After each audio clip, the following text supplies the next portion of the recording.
Welcome to Day 2. We start today with Doug Thielen, Chief Marketing Officer for Selkirk Sport. Introducing this keynote is Dean of the Edward R. Murrow College of Communication, Bruce Pinkleton. During his time at WSU, Dr. Pinkleton has served as head of the Strategic Communication degree program, helping grow the unit into the largest in Murrow College. His research on health promotion, media literacy, and public affairs decision-making in the digital era has been funded by the National Institutes for Health, the Robert Wood Johnson Foundation, ABMRF, the Foundation for Alcohol Research, the Washington State Department of Health, and other organizations. Dr. Pinkleton's work has been published in Tier 1 journals in communication, health communication, and public health. As Dean, Dr. Pinkleton has established key areas of strategic emphasis for the Murrow College. These areas of emphasis are fostering student success, building collaborative partnerships, advancing excellence in research, and strengthening the internal foundation of the Murrow College. Please welcome Dr. Bruce Pinkleton.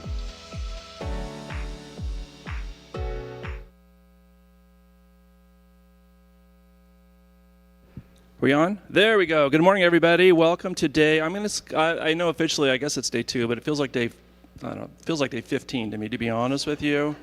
I think it's probably day at least 2.5, right? We started on Tuesday with the Alumni Association Book Club. All right. So anyway, appreciate you being here. Excited. Looks like a great group, and we have an outstanding keynote this morning, as well as an outstanding lunch keynote. Both are going to be great. I hope you had a great day yesterday and are ready to go today. We have another day of outstanding panels and sessions, workshops, those kinds of things. And so please plan to go, ask questions. I've received so many positive comments from students. The panels have been just outstanding from what I can tell, and well attended also. It's really exciting. So appreciate you being here, and please take advantage of all that we offer. I'm here to introduce Doug Thielen to you. And Doug was a student of mine and is still speaking to me, so that's pretty impressive. I learned yesterday that Lisa also was a student of mine and was still speaking to me, so that also impressed me. But he's also a 2002 graduate of WSU. He has degrees in public relations and business administration, and he shared some of his favorite memories from his time here. One of them was the 97-98 Rose Bowl, which we all remember, University of Michigan. If the refs would have been calling that game correctly, we had one more play left, didn't we? One more play. Yes, we did it. We had one more play left, and we could have pulled that game out, I'm telling you. I really dislike the University of Michigan. That's just being perfectly honest with you.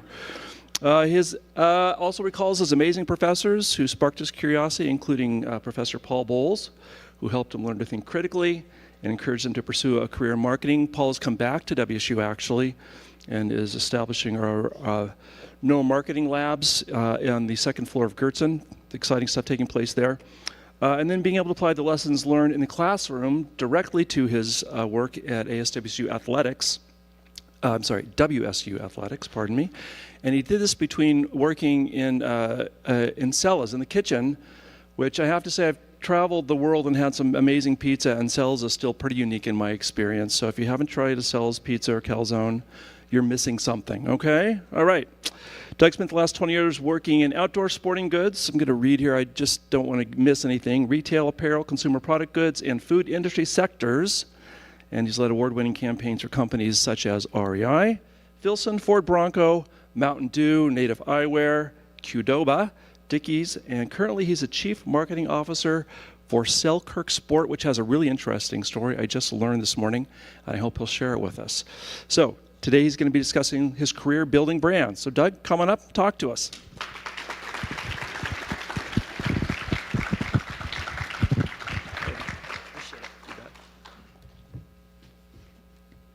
Good morning, Murrow. Is everybody awake? I remember being a student out there and not necessarily awake at this time, so I can relate. I am incredibly humbled to be on this stage and have the opportunity to share the wonderful career I've had in working for some amazing brands, working for some amazing teams and amazing people. I'm also, if I'm being honest, a little intimidated. The people who have been on stage these last few days have been incredible. From Maria to Lisa to the breakouts, Murrow truly has put out some of the best in branding and marketing and journalism. And I have to say, I'm the marketing guy, right? We've talked about journalism and telling these amazing stories and the emotion and empathy that comes with that. And I know that Lisa did sales, so she's at least on the marketing side a little bit. So hopefully today I'm able to share some lessons I've learned, spark some ideas, maybe even spark some objections. Maybe you look and go, I don't think that's true. Great. I love that. One nugget, one idea, something that helps you think differently, that moves you or motivates you in your career. Now, I said that I'd been here a while ago, and a lot has changed. Some things have stayed the same. Coug is still relatively the same. Larger drink selection now than when I was here. Stella's is still amazing. I went to Cougar Country last night for dinner, so I was doing the whole Pullman experience as best I could. I did not go to the Coug last night knowing I had an early morning. But a lot has changed. The way we communicate, the invention of social media, digital marketing. I no longer wear puka shell necklaces, so that's a good thing. My hair is not dyed blonde. I don't try and pretend to look like NSYNC. And we do things a lot differently. Right now, on average, there are 4.2 billion pieces of content created a day. And that's all competition. That is fighting for the attention of every single person, every single customer, and every single potential customer.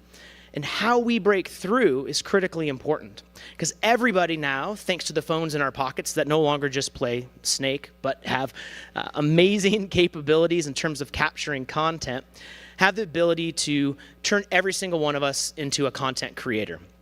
So while things have changed and we're in the world of AI and neuromarketing, there are a few things that have stayed the same. And to me, it's story. And the critical importance for brands and marketers and people in advertising and PR to be able to really clearly and concisely tell a story. Most of my childhood was spent growing up thanks to my wonderful parents who took me outside a lot. And that has instilled a love and appreciation of the outdoors, which probably has led me to where I'm at today with so many great brands that I've spent time with. But on these trips, we'd often sit around the campfire. And now, while I can't tell you specifically what all the stories were told by my aunts and uncles and moms and dads, I can recall very clearly the emotion that it created, the feeling that it gave me. And even thinking back now about what those stories were and how they felt have impacted how I raise my two kids. So story is important and story is constant. Even if that story is in a 5-second TikTok clip, there is something that is leaving a breadcrumb back to your brand. Seth Godin said it really well when he said that marketing and advertising is no longer about what you make. It is about the stories you tell and how you make people feel. The ability to harness emotion and use that effectively in your marketing strategy is a much more effective way than listing features and benefits and really turning yourself into a commodity. So you may ask, well, that's great with storytelling, but what is a brand? I believe that a brand is the amalgamation of the stories and opinions that people tell themselves about you, and not just your company, but you personally. Brand and interaction, every piece of thing that you do is a breadcrumb back to who you are. It's these collection of stories that people tell themselves about you that form the opinion of who you are and what you are as a brand. There's a lot of conversation about what is marketing these days. I believe brand is who you are, what you believe, and how you show up. So without that, what are you? If you don't have the stories to tell, I believe your brand is a commodity. We all know what this shoe is, or most of you should. That's a Nike. That's a Jordan. But without that swoosh, it doesn't really mean anything. Every one of us could go out and buy this blank Nike in imitation right now on Amazon, but we don't. Or maybe we do. But the reason we buy the swoosh is because of the stories they tell and the brand they built. And they've allowed us to emotionally connect with the characters, stories, athletes, and the humans in their advertising and their marketing. There's a great story from Gary Vee where he talks about what a brand is. And he says, if you take Nike and you take Marriott, two great companies, but if Nike made a hotel every one of us right now could probably picture what that hotel would look like, how it would make you feel, what the floor would be, what it would smell like, how it would work. If Marriott made a shoe, I'm not sure any of us are buying it. And that's not a knock on Marriott. I just stayed and had a wonderful stay at Marriott. I love the rewards points. Don't knock me, Marriott, if you're listening. But it's a different brand. And I think where we're at today as brands and as companies is finding ways to connect and make that intersection with our customers. I believe that brands win today at the intersection of content and commerce, which a lot of people will say, those are polar opposites. You're either selling something or you're telling something. I think that you can do both. At the same time, brands win at the intersection of culture and community. And what I mean by that is culture is big. Culture is what's taking place across the globe, what's taking place across the United States, and community is small. It can be both physical location, what's happening here in Pullman, what matters to us Cougs, and community can be the customers you're trying to reach, the people in the mountain bike community or the trail running community, and what's important to them. The brands that can harness that intersection and be able to talk at large about what's happening globally or regionally, while at the same time being able to connect with those people in that community while telling stories and still being able to sell. Because if we can't sell product, we don't get to tell stories. So they're incredibly important together. So my goal in the next few slides is to share some key learnings of some of the great brands I've worked at. By no means are these all my things. I said at the beginning, I've worked for some amazing people, some amazing leaders. I'm a big fan of the word borrowed brilliance, which is a fancy marketing term for saying steal it, right? And so hopefully there's a little bit of borrowed brilliance in here that spark an opinion, that give you an opportunity to think differently. So my first brand is REI. So for those who aren't familiar with REI, REI is the country's largest co-op. And what that means, it's member-owned. So it is not publicly traded. It is not held by a group of investors. It's owned by its members. When I was there, it was roughly a $3.2 billion company, and I believe these days it's approaching $5 billion. So a massive, massive organization. But what made REI really unique is their ability to connect with the community. And they did this in two different ways. One was really understanding what mattered to their members. And that's what they refer to the co-op shoppers. They don't call them customers, they call them members. And they needed to really understand. And more than anywhere else I've ever worked, they had a really keen sense of what that customer wanted and what mattered to them, both in terms of the activity, hiking, biking, camping, skiing. They cared about you, Bruce, with skiing. They got you. As well as the location. So this actual picture is from the DC flagship, where they took over this old arena. It was originally an ice house, and then it was a concert venue, and then they sold used cars out of it. But they could have easily gone into this location and turned it into a stereotypical big box retail space. But instead, they connected with the community and understood what was important to them and what they wanted to keep and what heritage was there. So they actually had an incredible art installation of old archival posters of the different eras from when the bands played there as part of the decoration and the decor inside of the space. So to me, connecting with your community and understanding your customer will unlock a new level of creativity and new opportunities. Without connecting to the community and understanding what was important to them, there's no way that design team decides to pull archival pictures and imagery from 30, 40 years ago as part of the design. So it's not just a nice thing to do, it can be a critical unlock into the creativity and execution that you do as a brand. The next idea that I learned at REI was the idea of shared values. A saying we had a lot there was we had shared values, not share value. And that allowed us to do things in the name of the member and in the name of the customer. Internally, we had a very clear sense of what those shared values were and what we needed to do to communicate that to our customers, to our members, and to potential customers. We believed and had this internal saying that a life outdoors is a life well lived. And through those shared values with our community, we needed to put those into action. We didn't want to be a brand that just talked about it. We wanted to be a brand that was about it. There we go.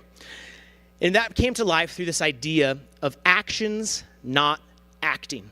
It's very easy in this day to build a slick marketing campaign, to roll out a very cool video and express and say, this is who we are and what we are about. It's another thing for brands and companies to actually put their money where their mouth is, to actually take action on that. And this came to light in a campaign that I am incredibly proud to have been a part of. And by no means can I take any credit for, because it was a massive team that worked on it. But a few of you may remember back in 2014 when REI decided to close their doors. And we did this on the single busiest retail day of the year.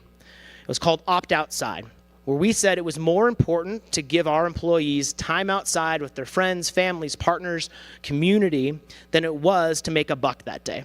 And it was a gutsy move to do that. It was a move, though, that was led by the values we held and what we believed. And we knew if we were true to that, it would connect with the customers, and taking a one-day hit would actually benefit us in the long run. Additionally, once we started doing this campaign, it was something that turned into a lifelong mantra for those at REI. It was not something that was one and done. It was something that was on display every single day. It was a way to express those values through an action. We continued on that route with other campaigns like Force of Nature, where we began to feature people we've never featured before, and the idea that you can't be what you can't see. And that wasn't just a campaign.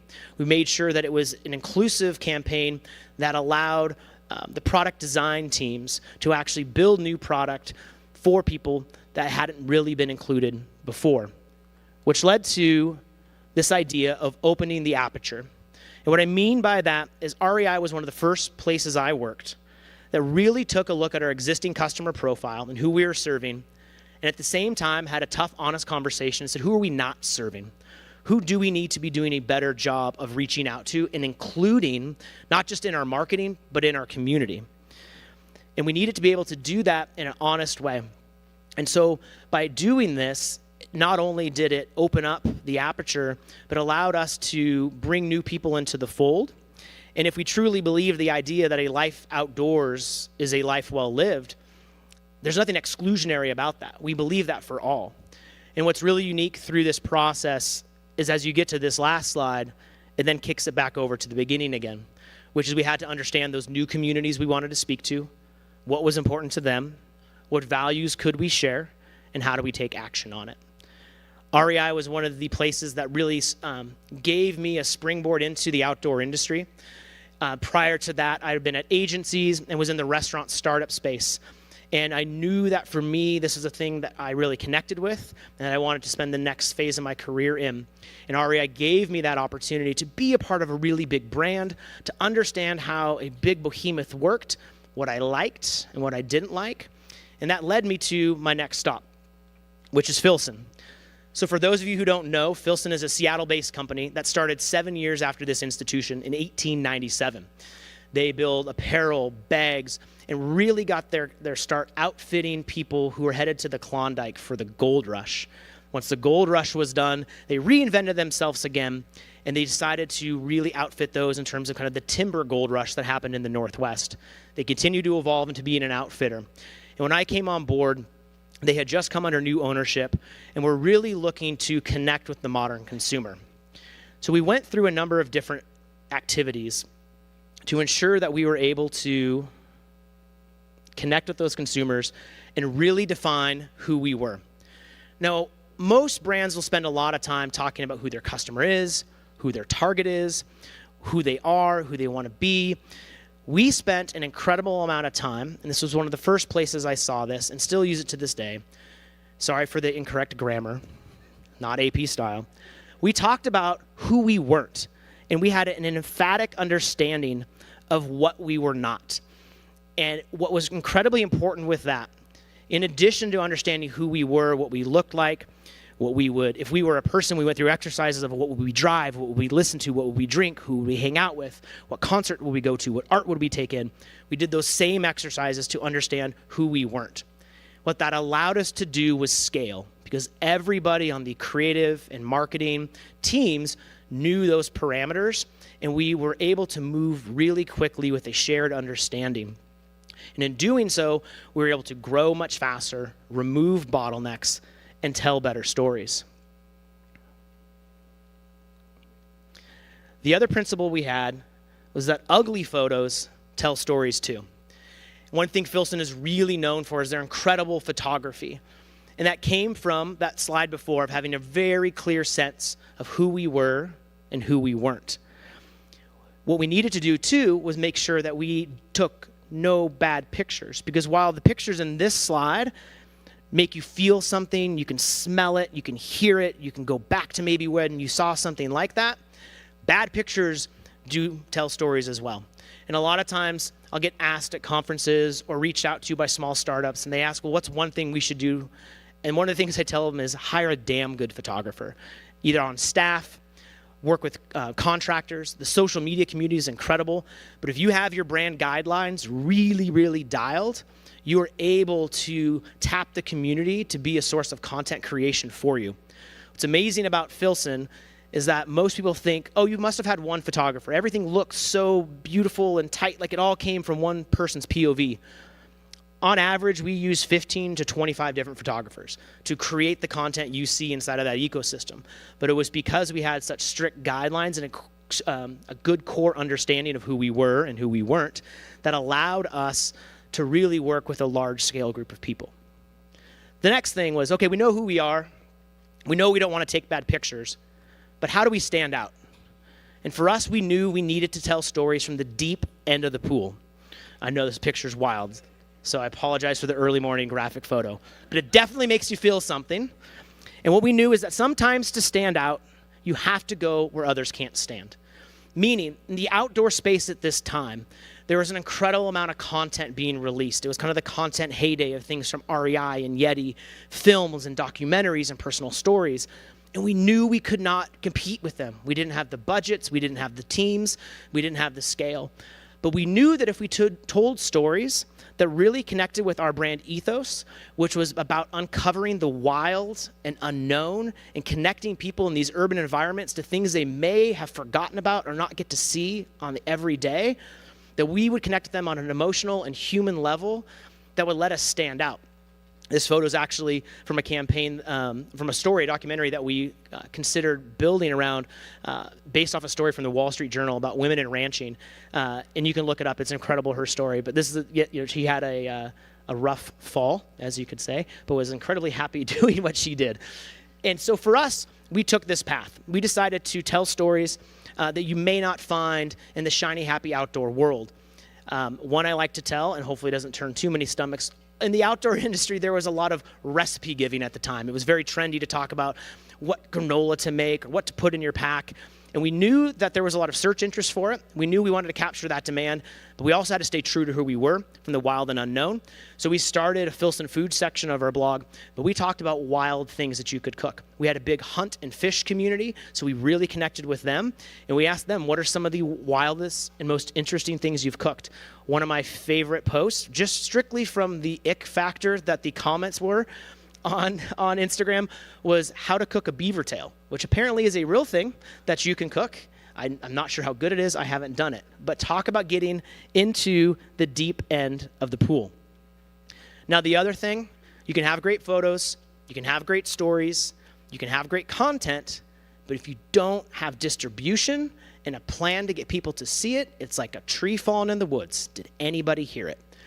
So you have to be able to work cohesively with your creative team to build a marketing plan to integrate how this content will get released. Where is it going? How are you creating it? Are you creating unique content or cut downs of that content for that channel? TikTok, very different than Facebook, very different than YouTube, and just resizing something and throwing it up there is not a plan. Hoping something goes viral is not a plan. That's essentially like saying, I hope I win the lottery. That's my retirement plan. Not a good idea. So the idea that we needed to build plans and be very, very intentional in our content distribution is what helped us get millions and millions of views. Now, there's been some great pictures, and Filson is one of the most beautiful brands I've ever worked on. But I'll tell you what made us successful there was having really strong planning and really strong process. It's boring, it's not sexy, it's not as cool as any of those photos I just showed, but it allowed those things to work. was having a strong go-to-market, understanding where work started, who is responsible for what, who is responsible for that timing, when it was getting done, and everybody knew it. Now, those plans weren't carved in stone. We were super flexible and allowed us to be agile. But having a plan and knowing how to get from A to Z and knowing everybody's key role in that was the reason we were able to put out 12 to 13 catalogs a month. We did 10 to 15 campaigns. And we did it on a shoestring budget because we all knew how to move forward and how to scale. And that all came together really in the culmination in 2020. So we had plans, like everybody did at the beginning of 2020, that were grand, and those all got thrown to the wayside with the pandemic. So in that moment, we couldn't shoot, we couldn't do a lot of things from a content collection perspective, but we really wanted to put something out there that was motivational, inspirational, and kind of let everybody know where we were. So that culminated in a bit of a remix of existing content into a 1-minute brand spot that I'll share now.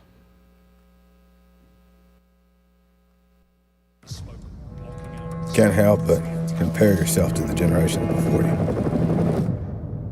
Can't help but wonder what they'd have done in these times. Well, we all hear the stories. Their strength, their courage, pure grit.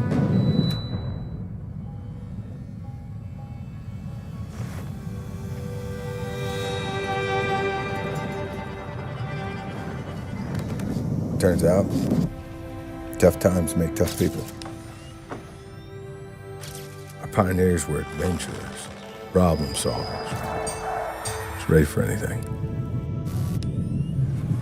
Change is constant. But tough people haven't changed a bit, and neither has our philosophy to be the best tool for the job. What started as a call to outfit the prospectors of the Klondike Gold Rush evolved into manufacturing products for those who made their living in the unrelenting woods of the Pacific Northwest. A century later, and we're still committed to making rugged gear for anyone not willing to back down in the face of a challenge. Doesn't matter the environment. Doesn't matter if it's work or play.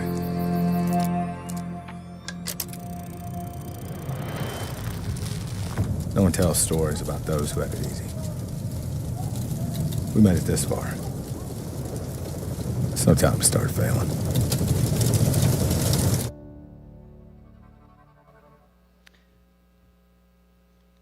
So we released that again in 2020 as a way to kind of pull all of the work we had done for the last few years together to kind of set a tone for who we were. Moving from Filson onto another heritage brand, Dickies. So I had the chance to work on Dickies with just an absolute all-star team of folks from different spots in my career. Our CMO at the time brought us all kind of back together to come there. Had the chance to lead global brand strategy and really look at things globally for the first time. Most of the brands I had worked on were really focused on the United States. So this represented an opportunity to think at a larger scale than I ever had in the past. What's interesting here is most of the kind of the learnings and lessons and takeaways I've shared this far were all external and how we connect with customers and how we tell stories. My takeaways at Dickies were actually really interesting. It was about the internal work. And you don't hear a lot of people talk about the internal branding, the internal marketing, and the work that's done first to be able to go to market and tell consumer-related and consumer-faced stories. So one of the things early on at Dickies as we came on was we essentially had 3 different customers and really 3 different looks and feels. We had the skate community that we connected with, we had the workwear community that we connected with, and we had this lifestyle community that was really kind of what we called work inspired. And we really treated them differently. Internally, our organization was set up differently that way. We had external accounts. Our look and feel was very different. I'll be honest, if you went on the Instagram account a couple of years ago, it was chaotic and hectic. One moment you had something that looked very different than the next. But that was the intent originally when the brand was moving in that direction. What we did, though, is we stopped for a moment and actually did some deep customer research. Thank you, Paul Bowles, for inspiring that. And we actually looked and said, well, how do the customers feel about us? What are they saying? What matters to them? And what was really interesting is that in talking to all of these people across all of these different communities, their consistent answer was, it's just Dickies. And we were overthinking it. We were actually making it much more confusing, and our organization, our internal org, was showing externally. So we set out to say, well, if our customers see us as a single brand, we need to do the same thing. But how do we do that? How do we build a narrative that allows us to come across as one brand? And what we decided to do was do an exercise that I borrowed from my time at an agency, which was the idea of finding your monster. Another way to say that is, who's your enemy? What are you pushing against? Similar in the space of who are we not at Filson, this is what do we want to stand for, and what are we standing against? And through these customer conversations, we were really able to find some common threads. No matter where they were in those communities, they were really against laziness. They had a really strong sense of self and self-motivation. They did not like apathy or passiveness. So we started putting these words on the board as the things that we're not for as a brand. No matter if you were in the skate community or in the workwear community, this idea of expressing yourself, being an entrepreneur, doing things your own way continued to resonate.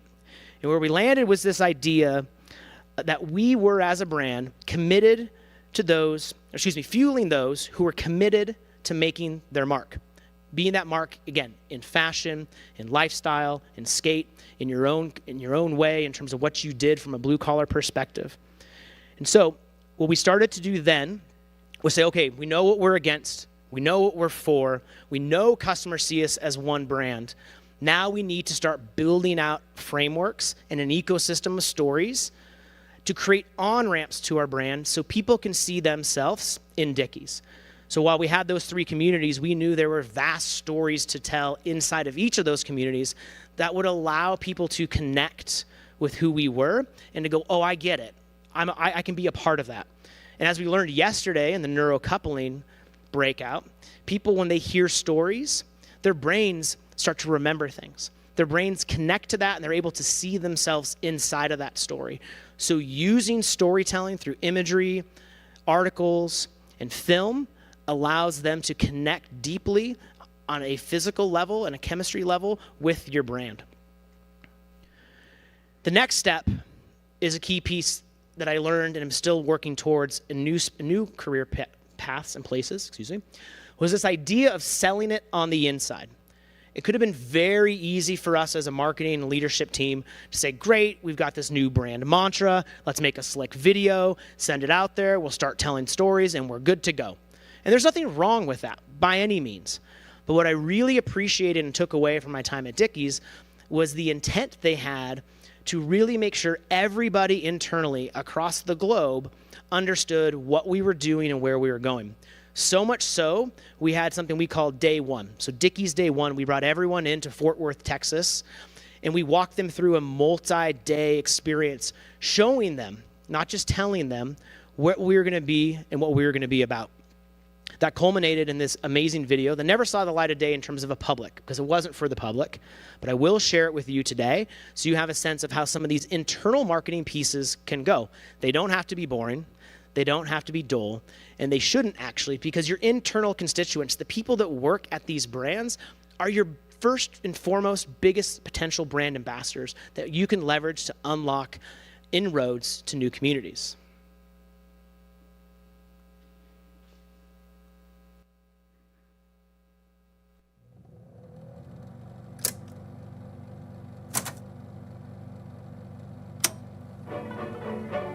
This is the story of what ability to change means to all of us. America's call to arms.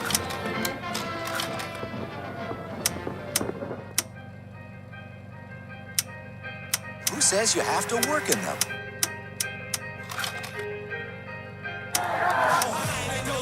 We have the imagination that meets change with change.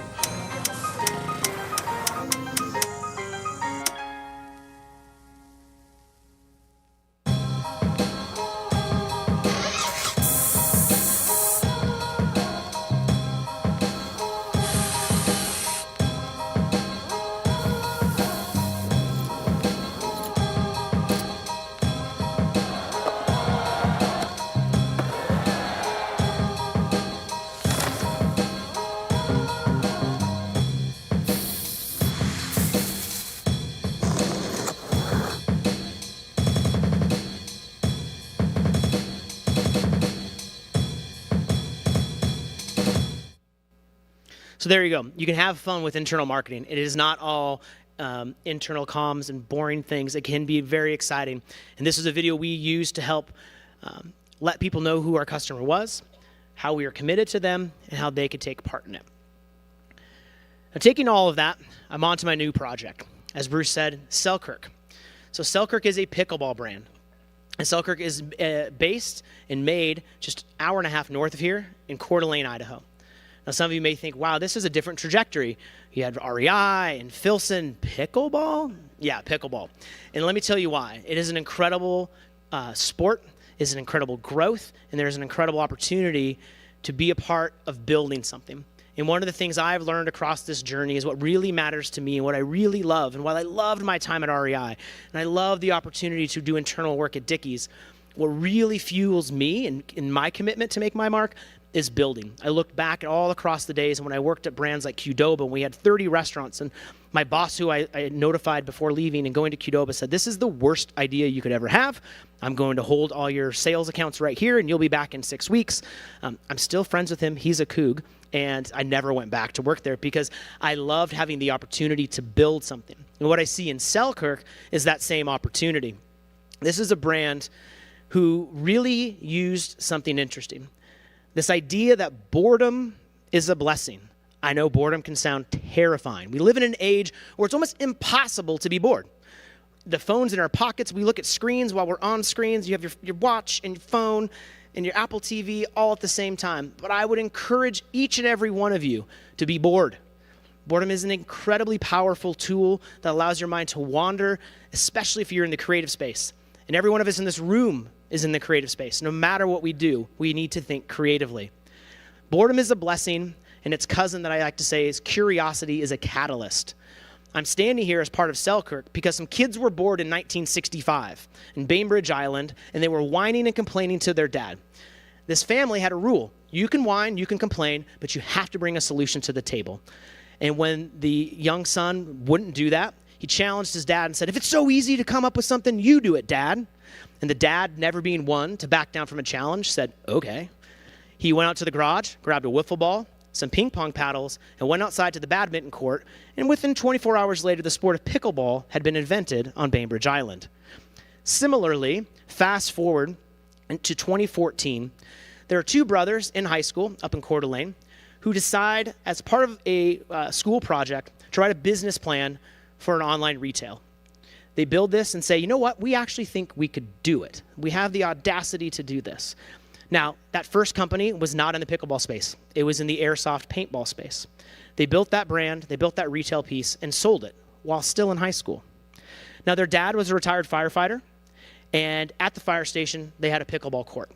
That's where they first got introduced to pickleball, and they started playing at community centers and getting more and more involved in it. Now, them being curious and now bored since they had just sold their first company while still in high school, they decided to take a look around and say, maybe we can do the same thing again. Maybe we can create an online retail space, import goods, and sell pickleball equipment. But they also had the audacity to be curious and say, well, there's not very many good pickleball brands out here at all. There's some, but no one's really innovating. No one's really taking an engineering mindset. No one's building a brand. And so instead of importing it, they decided to start Selkirk. And not just start it, the youngest one decided to get his GED with the support of his parents so he could work on this full-time. And the oldest decided to forego college to work on this full-time. Talk about your American entrepreneur story right in our backyard. They decided to do things the right way first. And this idea that has really been circulating a lot in the personal coaching and mental health space lately is this idea of be, do, have, right? I like to think of it as act as if. A lot of people and a lot of brands will say, well, once we have success and we sell a little bit, then we can do it, and then we'll be the brand we want to be. The folks at Selkirk, very ahead of their time, said, no. We're going to be what we want to be today so we can do what we want to do, and we believe success will come later. We'll have success if we do things the right way, acting as if. So from the very beginning, they worked with a graphic designer. They built a brand book. They outlined and identified the fonts they wanted to use. And so from the very beginning, they did things to set them up for success. They now have become the #1 pickleball brand in the United States. They're the only dedicated pickleball brand that exists. That others have, I shouldn't say exists, the biggest, excuse me. There are others that are bigger in the tennis space or in the ping pong space, but these brothers from Coeur d'Alene have built this amazing product that is revolutionizing how they go to market. Additionally, a cool tie-in, they just released a ball. Most pickleballs crack. If you play in the cold weather, they'll crack pretty quickly. They thought, we don't think that's very good. Now, some people would say that's not smart business. Building in some, obsolescence is great because then they'll buy more pickleballs. But they said that's not how we want to do it. We want to build a pickleball that won't crack for a year. And to do so, they worked with engineers, and they actually worked with WSU to put the ball through wind tunnel testing and look at aerodynamics. So there's not just leading innovation in the College of Murrow here. We have leading innovators and bright thinkers all across, as we know that, at WSU. The next step, though, for Selkirk is to not just tell product stories, but tell great human stories, to start to tie emotion into the product. And that's how I come in. I got the chance to connect with Mike and Rob a few years ago, the two founders. And they've now brought in an amazing marketing team and asked me to help lead that into that next era of storytelling, to tie in that emotion, to tell those stories. So to not just be a carbon fiber paddle that helps you have fun on the court, but connect to the people behind that. Tell the stories of someone like Jack Sock. If anybody is a tennis fan, Jack Sock is a 4-time Olympian gold medal winner. He could have rode off into the sunset and had a wonderful retirement. But instead, he decided to take a swing and play professional pickleball. And for those of you that don't know it exists, yes, there is professional pickleball. And we signed Jack Sock as a tennis convert to be one of the top elite pro pickleball players. So we're working to connect emotion, to connect story, to show things, I swear this will work one time, that make you feel. So there's roads to go, and I was hoping to be able to unveil some of our new work today, but we're still in the process of it. So you'll have to tune in. I encourage you to follow Selkirk. I did give Tony Thompson a ton of Selkirk paddles, balls, bags, so find him. He cannot keep them all. He can keep a few. So you'll have a chance yourselves to play with this amazing product that comes right here from just a few miles away on the Palouse. So I know we're running close on time, but I do want to stitch a few things together across all of these brands. One of my favorite sayings that I borrowed from one of my favorite strategists, Andrea Nicolescu, I will give her credit for saying this. She would always say, don't tell me you're funny, make me laugh. And I've always remembered that. And what she meant by that was tell me a story. Don't say your product is tough and rugged and durable. Anyone can say that. Show me. Tell me. Find a way to build a story around that. And that is what's going to sell your product and connect you with your customers. The next thing, we've heard this in multiple speeches all week long, you gotta make them feel something. You gotta make them connect with it. Make them feel something good, bad, but whatever you do, don't be indifferent. Make them, put them in that place, be able to smell it, taste it, feel it, and create those connections to your customers. You got to connect with them.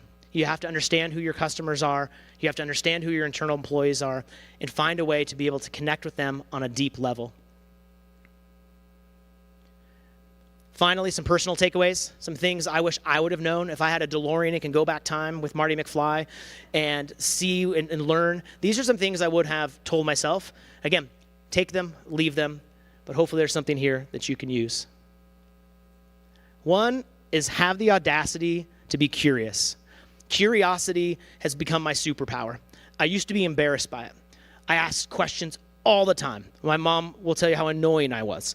But I have found that if I'm thinking it and I'm curious about it and I'm wondering, there's usually somebody else in the room who's thinking the same thing and it just isn't speaking up.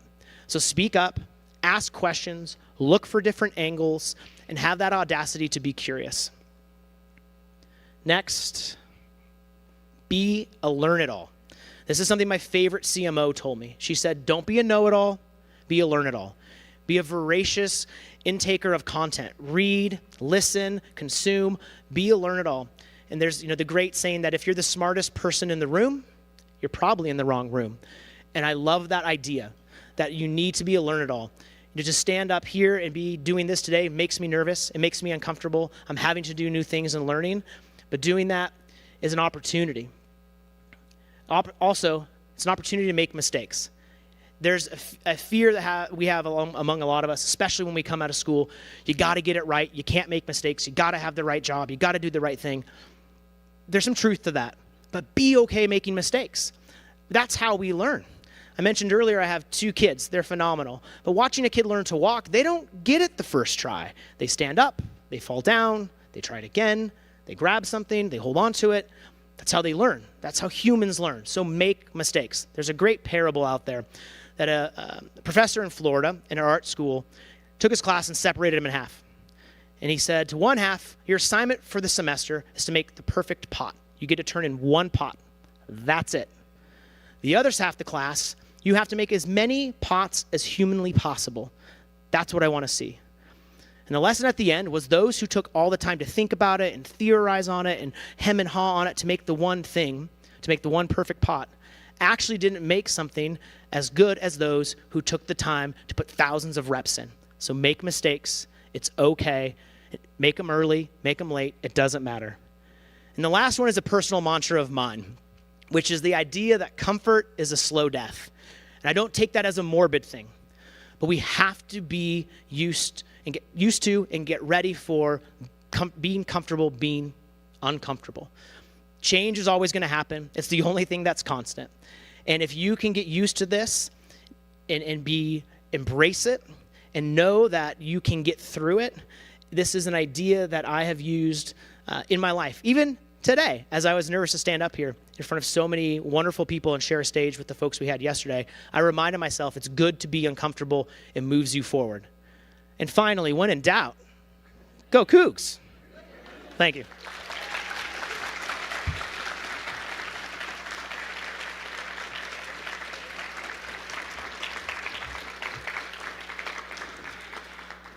I think we have a little time for questions. Is that right? 2? I did that strategically, so if I went long, I couldn't be put on the spot. So, hi. Oh, wow, microphone. Hi, I'm Erin Mullins, alumni of the Murrow College. Thanks so much for the speech, and it seems like you have led some authentic storytelling campaigns. I remember myself being impacted by Opt Outside, so I have a question for you about authentic storytelling, but please humor me as I get about it in a roundabout way. What stuck out most to me in the speech was the beginning, when you mentioned the puka shells and dyed hair as a thing of the past, yet once it was a part of your authentic branding. You see, when it comes to outdoor branding, I am your demographic. I have 8 state titles in distance running for Washington at the 1A level, and I placed 13th at Pac-12 XC during the pandemic season, earning an at-large bid to nationals. However, it seems to me, across industries, much of branding is not authentic, but rather astroturfing. I also see this in the career world. Once I started applying for career jobs, I learned I should not mention my identities, nor volunteer my shortcomings in interviews when trying to get a job. To me, I wonder, why can't I say all these things? Why can't we say all these things? Why can't I say I was a student with psychosis? Why can't I say me too? Why can't I say I'm non-binary? Why can't I say I'm not bisexual? Why can't I say I struggle with depression? It seems people's real-life stories contain a lot more tragedy than we would like to admit publicly. So therefore, do you think it is possible for branding to sell a product via storytelling that is negative but truly honest, and have that be a successful campaign? Thank you. Awesome. That's a great question. And I'll do my best to answer that authentically and with thought and care. One, congratulations on all of the awards and winnings from your athletic career. That's very impressive. As a runner myself, that's amazing. I do think brands can tell authentic stories. And I do think there are brands out there that are pushing the limits on that. You're seeing things with brands like Outdoor Voices. More brands in the direct-to-consumer and modern space are taking chances, are taking risks. And I would argue they're not taking risks at all. Actually, they're just being authentic to who their consumer is. I think there's probably a long way to go for bigger brands that are nervous to take a stand or take a place or tell a story that may offend someone, or they may be worried that it would hurt their base. But I think brands who know who they are and who they aren't, you'll find those be able to tell those stories more openly and honestly. And I'd like to think that we'll get to a place from an organization perspective where we will accept people in their whole selves. I would encourage you to look at organizations like REI. They're an amazing organization who encourages you to bring your whole self to the table, to work every day. And they believe that by doing so, it makes them a better company. It gives them better perspective on how their consumers think, act, and do. And so I'd encourage you to seek places like that out because they are out there for sure. Great question, though. Thank you. One more. Let's see, there's one over here to the right.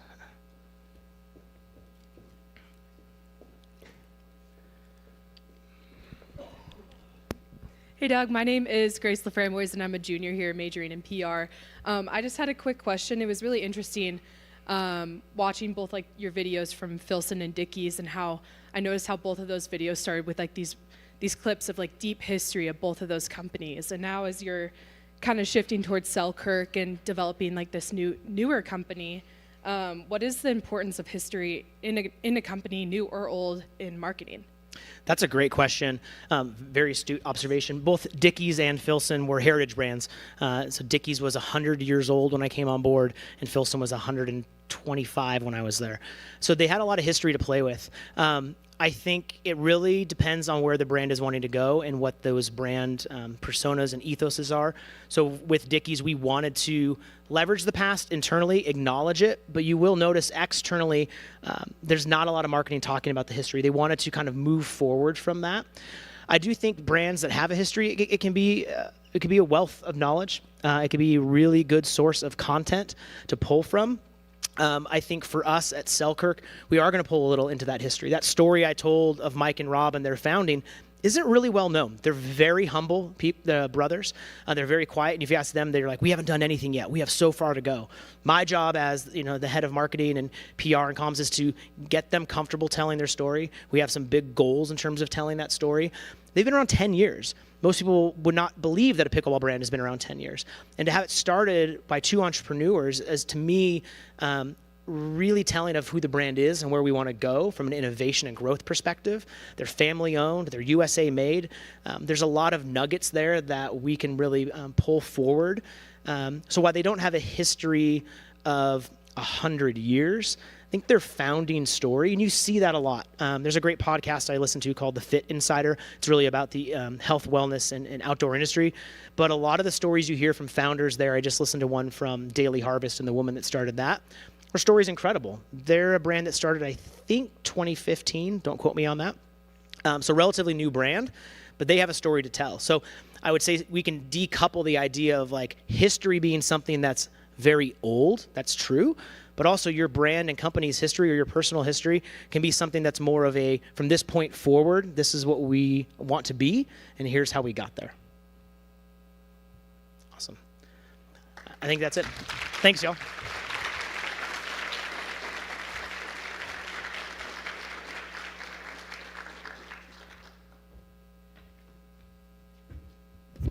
All right, everyone, outstanding. Doug, I took lots of notes, so I think we've changed places now. The student is now the teacher. It's great, just the way it should be. So everyone, we have some panels getting started. Get some coffee. There's still some food over there. And run away. We have great places to be. Lots of good learning take place. So make haste.